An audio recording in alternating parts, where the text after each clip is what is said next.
Modals and overlapping UI are a handy way to be able to provide information in a more focused and readable way. But often we're left with confusing experiences on websites where maybe I want to just try to get some information and quickly dismiss it, but clicking outside doesn't actually fix anything. So I have to either hit the escape key or click the manual close button. Or even on the same website, I have another modal where I can't actually hit the escape key now and I can only click outside or that manual button.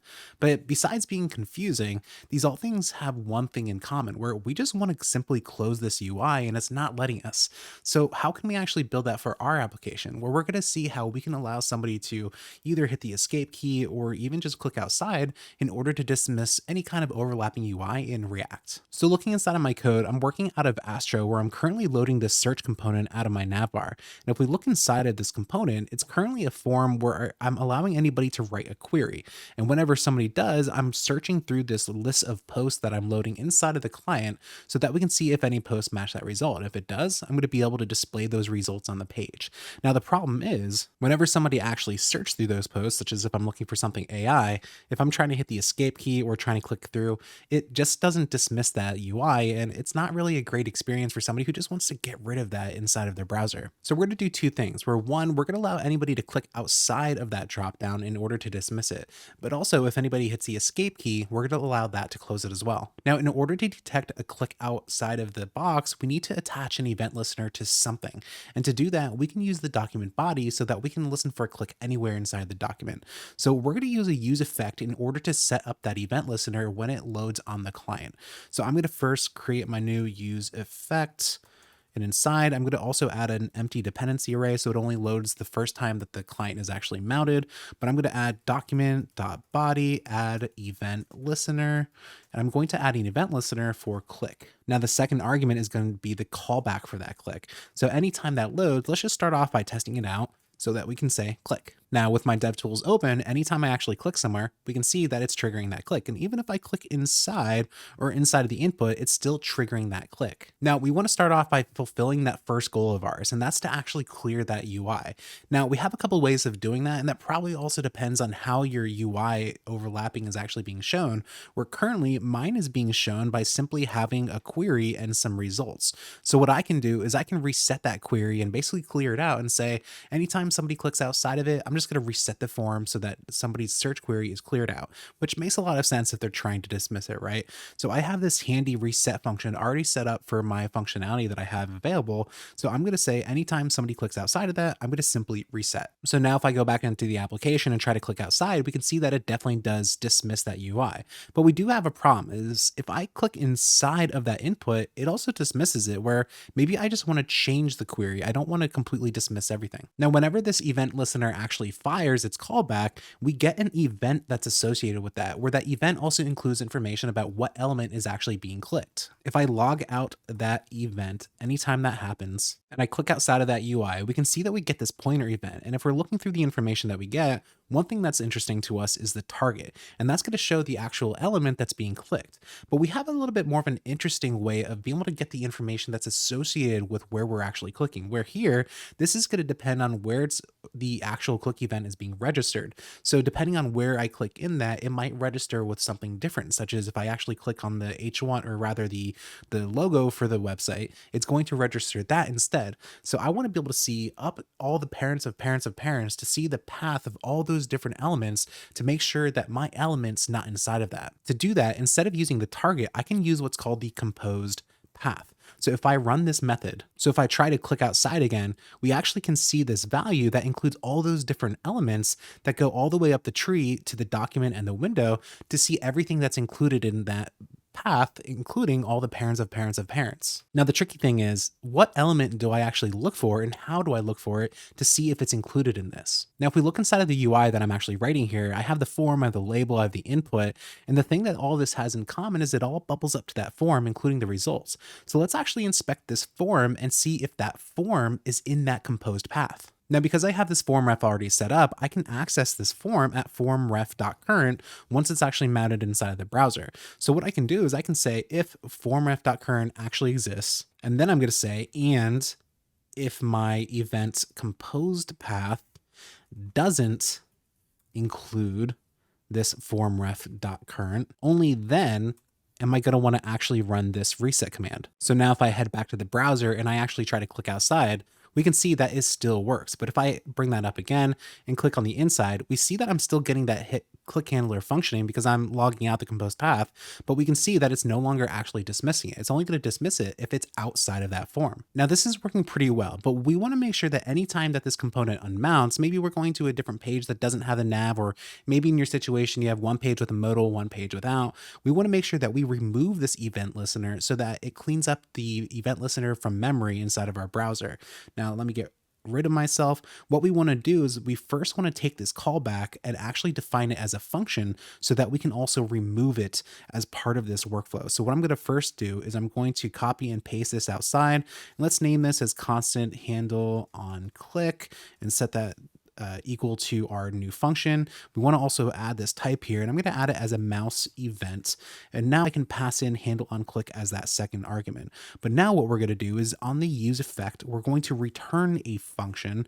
And inside of that, we're going to run basically the same code, but now it's going to be remove event listener. Now, for all intents and purposes, you're probably going to not notice much of a difference. And this is really only going to be a performance thing as you kind of carry along and do more things with your application. But now we have things all cleaned up and ready to go where we can start to think about other ways, where right now we have it so that whenever somebody clicks outside, that's working great. But what about if somebody tries to hit the escape key? We probably want to dismiss it for the same thing as well. Now, if we look inside of the code and scroll down to our actual input, we can kind of clear this up by doing one thing, and that's by making this input a type of search instead of a type of text. Because of the way that I have this set up, if I search for my AI and hit escape, what's actually happening is by hitting escape, the browser lets me just clear that input natively. So that works really great, but not all applications have that set up. So what if you don't have a search input, or you're using something like a modal and you still want to provide that functionality? Just to make sure that we're testing this out, I'm going to switch this back to text so we can see that it's actively working, where I can't simply hit the escape key if it's just a simple type of text. But now we're going to do something really similar to how we actually have this click handler set up. So I'm going to go ahead and duplicate this on event listener. I'm going to get rid of myself. But what we're going to do this time is we're going to listen for the key down event. So that means we want to create a new function for this as well, where handle on click, we want to change it to handle on key down. I'm going to go ahead and create a new function for that. And I like my functions defined this way, so I'm going to go ahead and do it as that.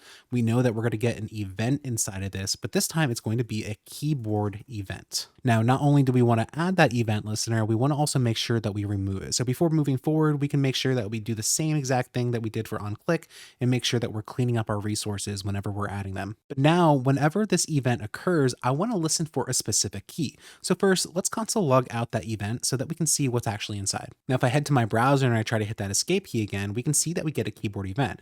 And if we start to look inside of it, where I'm going to get rid of myself for a second, we want to look for two specific things. The first one is going to be the key code key, which is going to give us a number that represents the key that we just pushed. But we also want to look for the code key. And the reason why we want to look for both is key code is going to be the historical way to look at this. So it's going to help us provide more older browser support, where the way that you're supposed to look for it moving forward is going to be the code key. So that's why we're looking for this specific code property, and we're going to use that word escape to look for it. Now, just to show where we can find more information about that, over on MDN, we can see the key code property, and we can see that this is now deprecated, and it tells us to look for that code property. So that's why in particular, we're looking for code, but we're also going to be able to provide both so that we can provide some backwards compatibility for anybody that's coming on maybe an older browser. But now going back quick to look at that, again, we want to look for the key code of 27, and we're going to look for the code of escape. So back inside of my code, I'm going to say if event.keycode is equal to 27, I'm going to go ahead and reset that. But I'm also going to say, or if it is event.code equal to escape, I also want to reset it. And now if I go back and I try to hit that escape key, we can see that it instantly clears it away. And it's doing that because it's able to see exactly what key is being pressed, and we're resetting that query anytime that happens. But because I'm using this input as a search field, I'm going to go ahead and make sure that this is type of search. So even though that extra code might be extra depending on the browser I'm in, I can also make sure that those native features are helping me clear that result for my particular use case if it makes sense. But we're back at a point where this is really working great. I have both the ability to hit the escape key key. I have the ability to click outside, and it's doing exactly what I want, but clearing it out. But we have one more optimization that we can make here, where this event listener is loading any single time that this component mounts. And maybe it probably doesn't matter too much for this use case, but if you're adding more and more event listeners anywhere, you want to make sure to pay attention to where and how many of these things you're adding. So maybe we only add these if it makes sense, such as what if only we have search results, we add these event listeners. So to see what this looks like inside of my key down event, I'm just going to console log out my key down so that inside of the browser, we can see that anytime key down, even without it, when I'm clicked outside of this search box, we can see that it's still going through and hitting all those key down events. But inside of our use effect hook, we can take advantage of this dependency array so that we can say that we want use effect to fire anytime our results change. To do that, we're going to look back at this list of results that I have, and I'm going to say constant has results. Let's add some space here to make it easier to read. And then we're going to set that equal to if our results has a length of greater than 0. And I want to make sure that this is type safe. So I'm going to say if results and the results length. But now I have this results, which is going to basically be a Boolean of whether or not I have some results. So what I can do is I can take this and I can go down to my use effect. And I'm going to add that as the dependency and make sure that I capitalize that correctly. But what I can now say is if we don't have any results, I'm going to simply return and never add any of those. So now if I head to the browser and we can see that I'm not focused, I don't have any results. If I spam my keyboard, we can see that I don't get any console logs now. But as soon as I do have some results and I'm going to focus away from the input, but still have those results, we can see that I'm clicking inside of that form area still. I can still see that I get all those console logs because I have results and that's still open. Now, as soon as I don't have results again, which also counts if there's no matches, I'm no longer going to get those key downs if I don't have any actual results. But ultimately what's happening here is I'm able to optimize between having results and not having results for when I actually add those click event listeners. Now, this is just another optimization that you can use to give your visitors a better and more intuitive experience. Next up, here's another way where you can add smooth scrolling to any element inside of React.